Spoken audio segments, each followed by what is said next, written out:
You're a Roman soldier, standing guard in the frozen forests of Germania. Wind biting your bare legs, snow soaking your sandals. And just across the river, barbarians laugh in their warm, practical pants.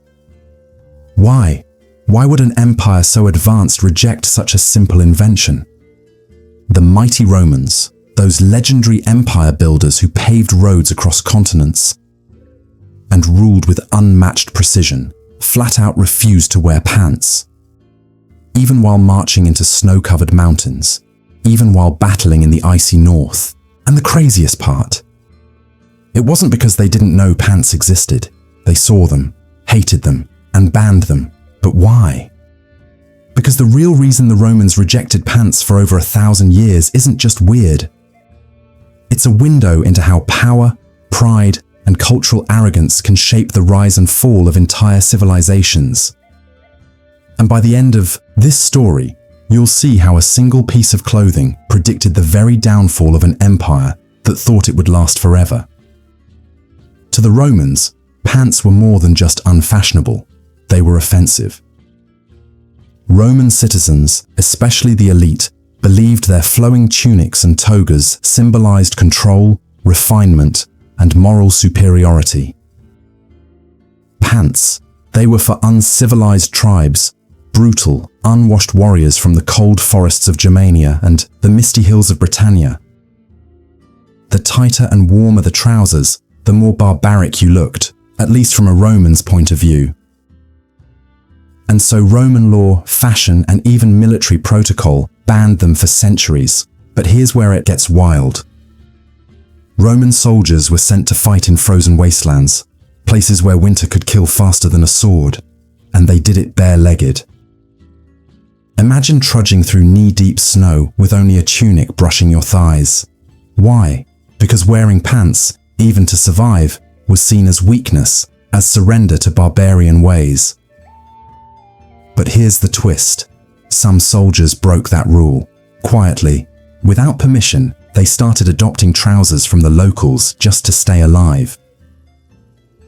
These woolen braccae, worn by Celts and Germans, kept their legs warm and gave them agility. But doing so was seen as borderline treason by Rome's elite. Yet as the years passed, more soldiers, especially in the far-off frontiers, began wearing them anyway. The empire tried to hide it. Laws were passed, edicts issued. But Rome was bleeding. Territories were rebelling, enemies were adapting, and the climate wasn't getting any warmer. Now here's something most people don't know. Trousers weren't a new idea. They'd existed for centuries in Central Asia.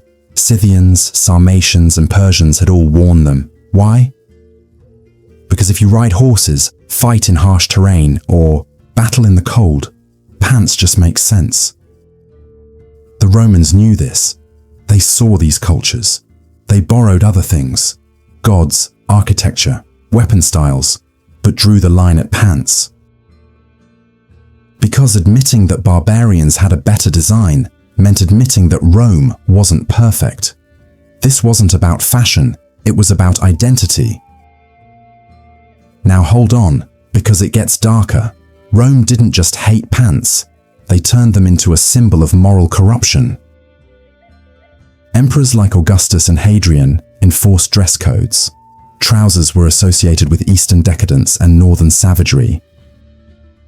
In fact, when the young and scandalous Emperor Elagabalus wore Eastern-style trousers in public, Roman senators were outraged. They called him weak, un-Roman, even perverse. Wearing pants wasn't just unfashionable, it could be interpreted as treasonous. And what about Roman women? They had it worse.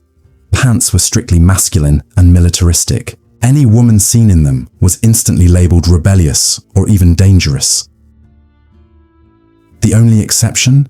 Female gladiators and priestesses, those already seen as threatening to male order. Clothing was power, pants were defiance. But the empire was cracking. Rebellions rose, the Germanic tribes pushed harder.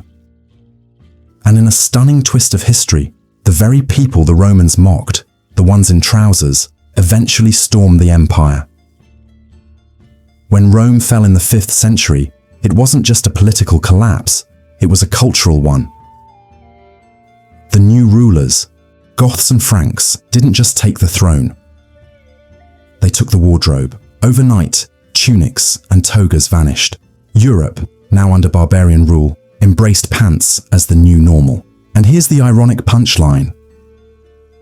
What Rome resisted for centuries became the foundation of all future European fashion. Medieval kings wore trousers, knights wore padded leggings, and eventually, the world wore jeans. Rome didn't just lose a war, it lost a cultural battle against practicality. And it all started with a stubborn refusal to cover their legs. But here's where it gets even deeper. That pride, the pride that made Rome reject useful innovations, didn't just apply to clothing. They did the same with military strategy, languages, even religious tolerance. Their belief in superiority blinded them to solutions right in front of them. And in the end, it wasn't just swords or invasions that toppled Rome. It was a mindset, a refusal to adapt, a belief that our way is best, no matter the cost. So the next time you zip up your pants, remember, what you're wearing right now was once seen as a symbol of everything Rome hated. And maybe, just maybe, that simple piece of fabric helped change the course of Western civilization.